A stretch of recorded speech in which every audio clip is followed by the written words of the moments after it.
시청자 여러분 안녕하십니까? VOA 뉴스투데이 시작합니다. 미국 국무부가 북한의 최근 잇단 오물풍선 살포와 기폭장치 설치 가능성에 대해 잠재적으로 위험하다면서 이를 예의주시하고 있다고 밝혔습니다. 국방부는 북한이 최근 공개한 대륙간 탄도미사일 이동식 발사대에 대해 잠재적 침략 억제를 위해 동맹과 협력하고 있다는 입장을 밝혔습니다. 첫 소식 함지하 기자가 보도합니다. 최근 북한이 한국을 겨냥해 오물풍선을 살포하고 기폭장치로 의심되는 장치를 통해 한국 곳곳에서 화재가 발생한 데 대해 미국 정부가 입장을 밝혔습니다. 국무부 대변인은 10일 BOE의 관련 논평 요청에 북한의 계속되는 도발은 절망적이고 역겨우며 잠재적으로 위험하다고 지적했습니다. 그러면서 우리는 동맹인 한국과 긴밀히 협력해 상황을 예의주시하고 있다고 강조했습니다. 북한은 최근 연일 한국을 향해 오물이 담긴 풍선을 날려보내고 있는데 한국 관련 당국에 따르면 북한 오물풍선에서 기폭장치로 추정되는 물체가 잇따라 발견되고 수도권 지역을 중심으로 이로 인한 화재 발생 신고가 잇따르는 등 피해가 발생하고 있습니다. 국무부는 또 이날 일본 후쿠시마 오염 처리수 방류 1주년을 맞아 이와 관련한 입장도 밝혔습니다. 국무부는 일본이 후쿠시마 원전 처리수를 태평양으로 방류한 것에 대한 판단은 과학적 근거에 따라 이루어져야 한다면서 전 세계 기술 전문가들은 일본의 계획을 검토한 결과 국제 표준에 부합하고 안전하다고 판단했다고 말했습니다. 이어 일본은 국제 원자력 기구와 적극적이고 투명하게 협조하고 있으며 투명성 유지를 위해 영내 과학자 그룹과 관련 정보를 지속적으로 공유하고 있다고 설명했습니다.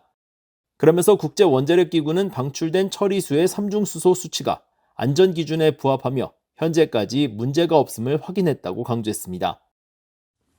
한편 미국 국방부는 이날 북한이 최근 대륙간 탄도미사일 ICBM용 12축 신형 이동식 발사대를 공개한 데 대한 입장을 밝혔습니다.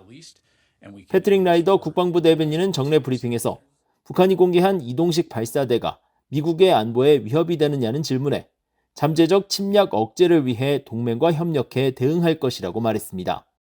We don't necessarily look at one particular system. We look at the entire array of capabilities and most importantly at the intent. And so again, we'll continue to consult closely with our allies in the region to deter potential aggression, but most importantly work towards regional security and stability throughout the peninsula and the broader region.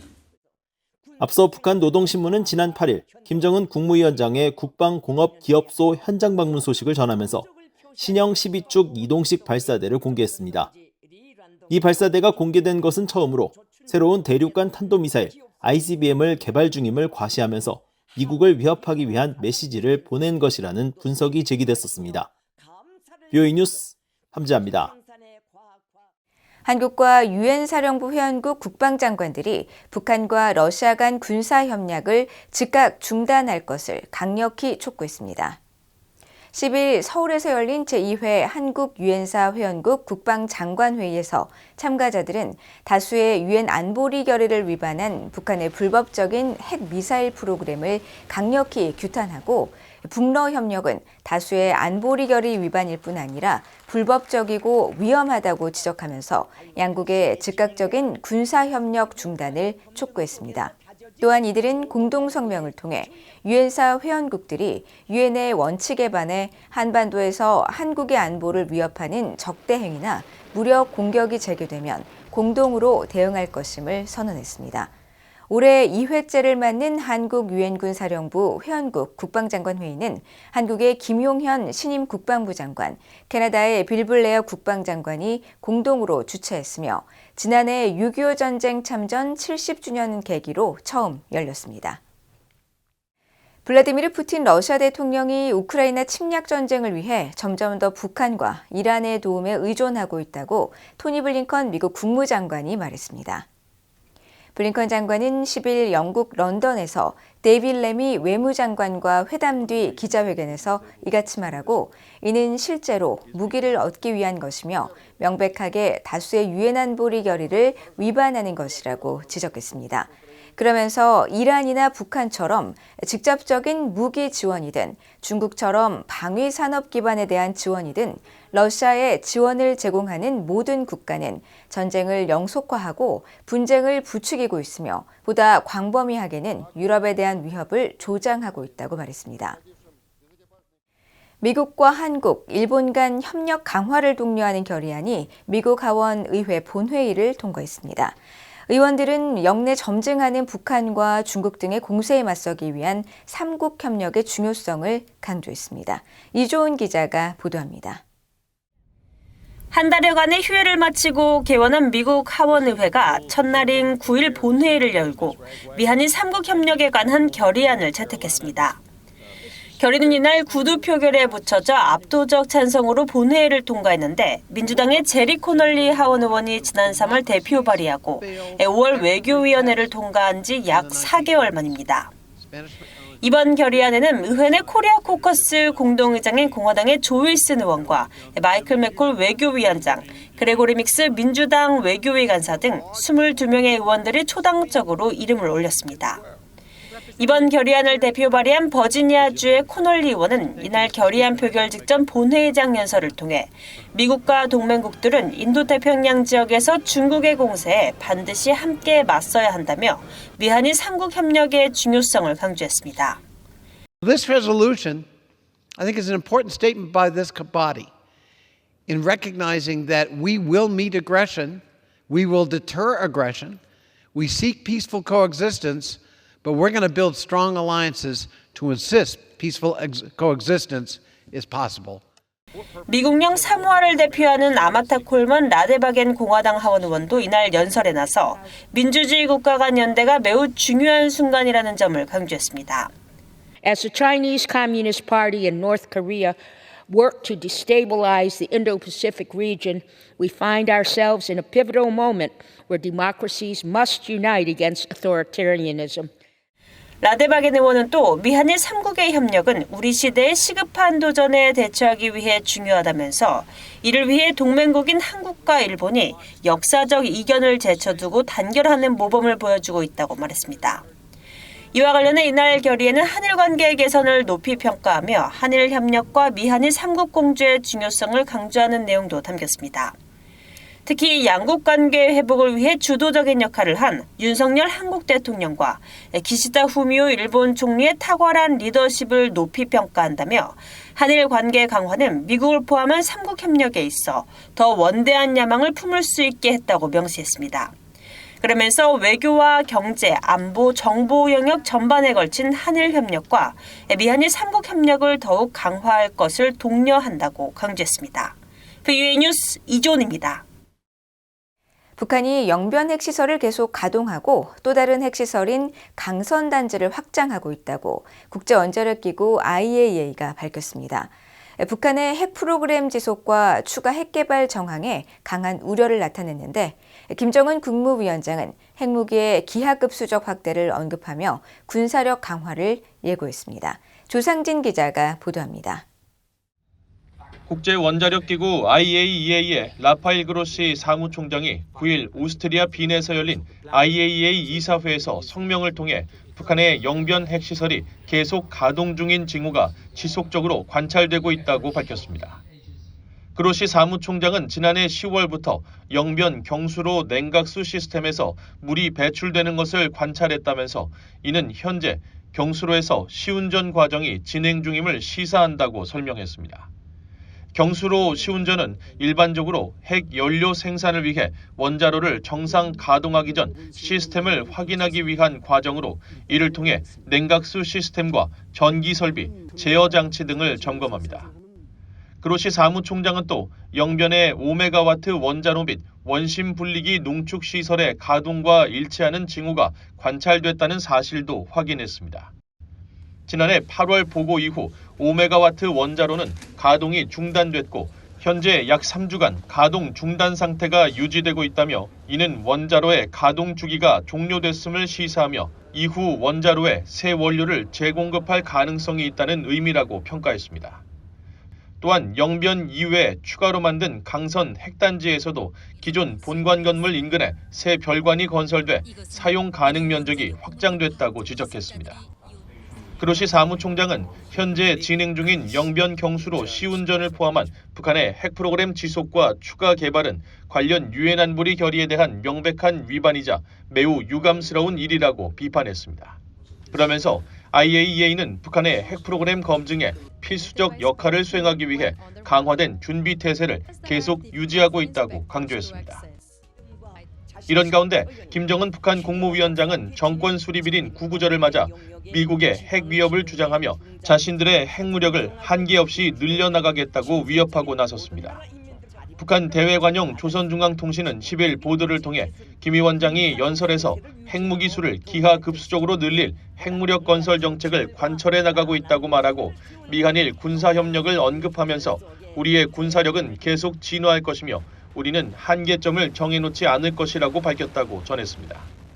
전문가들은 북한이 미국 대선을 앞두고 미국 정치권에 제재 무용론을 주장한 것으로 풀이했습니다.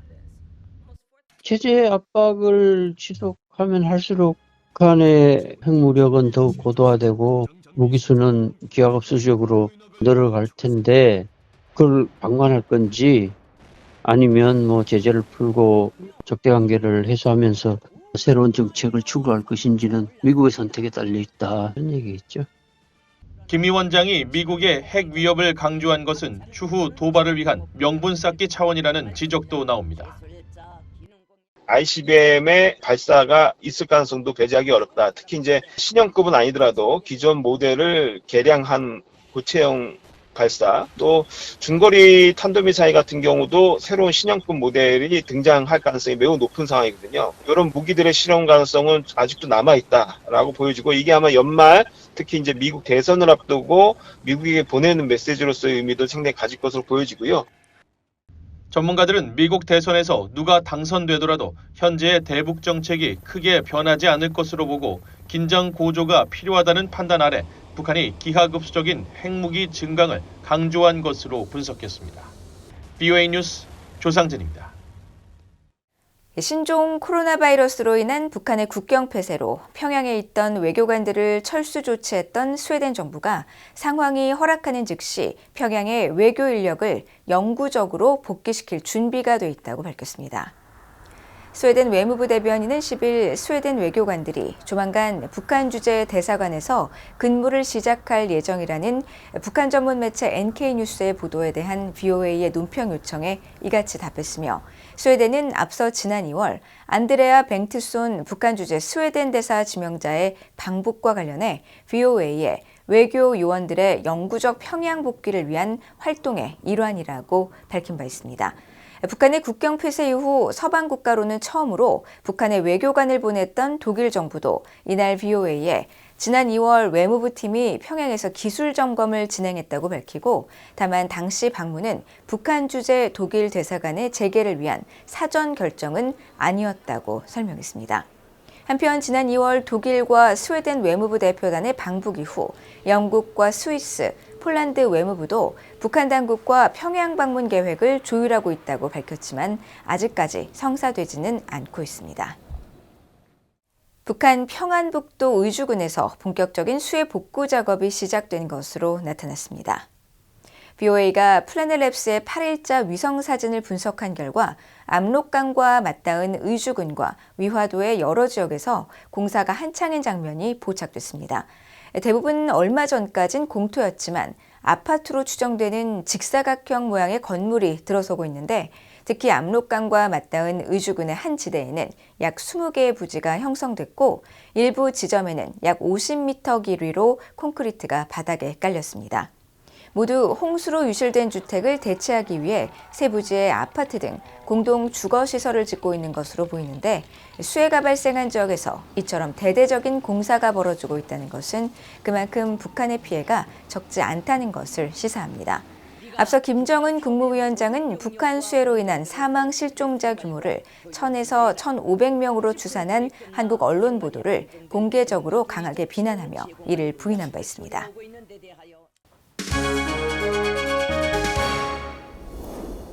국제뉴스입니다. 세미얼 파파로 미국 인도태평양 사령관과 우연한 중국군 남부 전구 사령관이 9일 첫 화상통화를 하고 남중국해 문제 등 현안을 논의했습니다. 파파로 사령관은 통화에서 미군과 중국군 간 지속적인 소통 라인 유지의 중요성을 강조하면서 고위 지도자 간 이 같은 논의는 서로의 의도를 명확히 하고 오판이나 오산의 위험을 줄이는 데 도움이 된다고 말했다고 인태 사령부는 밝혔습니다. 또 파파로 사령관은 최근 미국의 동맹국과 중국 간 안전하지 못한 접촉 사례를 언급하면서 작전상 안전 보장을 위해 국제법을 준수해 줄 것을 중국 측에 요청했으며 특히 남중국해 일대에서 위험하고 강압적인 전술의 사용을 제고할 것을 촉구했다고 전했습니다.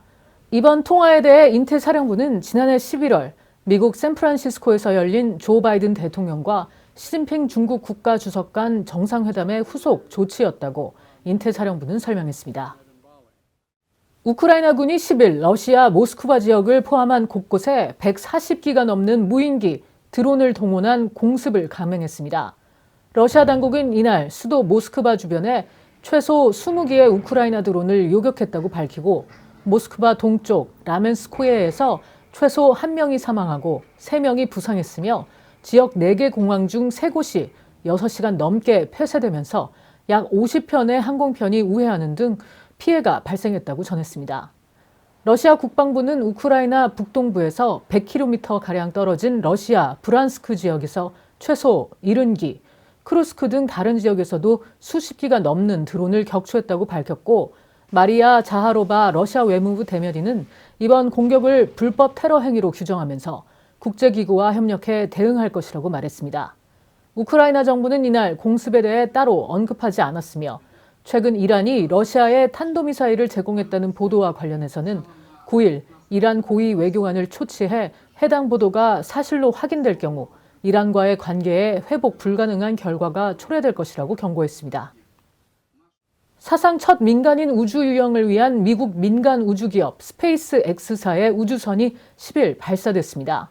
AP통신 등의 보도에 따르면 스페이스 X는 이날 오전 5시 23분 미국 플로리다에 있는 미국 항공우주국 나사의 케네디 우주센터에서 펠컨 9 로켓에 실려 발사됐으며 발사 약 9분 30초 뒤 예정된 궤도에 도달해 지상 관제소와 교신에 성공했습니다. 이번 비행 캡슐에는 억만장자 사업가와 전직 전투기 조종사, 스페이스X 소속 승무원 2명이 탑승했으며 이 중 2명은 비행 3일차에 우주복을 입고 700km 고도에서 우주 공간에 나가 유영하는 민간인 최초 우주 유영 시도를 할 계획으로 알려졌습니다.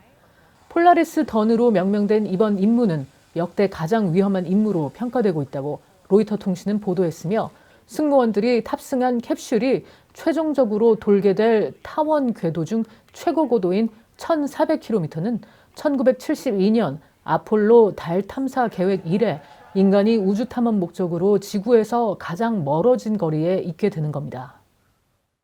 유럽연합 EU가 미국 애플과 구글사에 부과한 과징금 처분이 10일 확정됐습니다. 유럽사법재판소는 이날 불법 세제 혜택 협의와 관련해 애플이 제기한 항소심 판결에서 EU 집행위원회의 2016년 결정을 인용해 아일랜드 정부가 애플에 불법 지원을 했다며 관련 금액의 환수를 명령했습니다.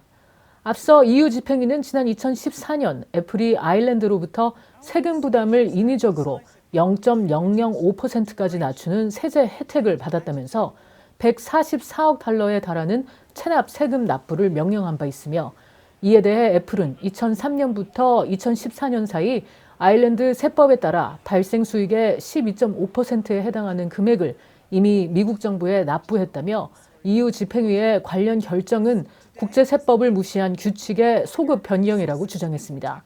한편 유럽사법재판소는 이날 판결에서 지난 2017년 구글의 비교 구매 서비스인 구글 쇼핑에 대해 반독점법 위반 혐의로 부과한 25억 달러의 과징금도 확정했으며 자사 제품을 우선 표시하고 다른 업체를 후순위로 밀어내는 알고리즘을 사용한 점에서 반경쟁적 관행이 인정된다며 구글의 항소를 기각했습니다. 구글은 이날 성명을 통해 이번 판결은 매우 지엽적인 부분에 대한 것이며 구글은 2017년 EU 집행위의 결정에 따르기 위해 관련 부분을 변경했다고 주장했습니다. 지금까지 국제뉴스였습니다. 이상으로 BOA 뉴스투데이를 모두 마칩니다. 시청해주신 여러분 고맙습니다.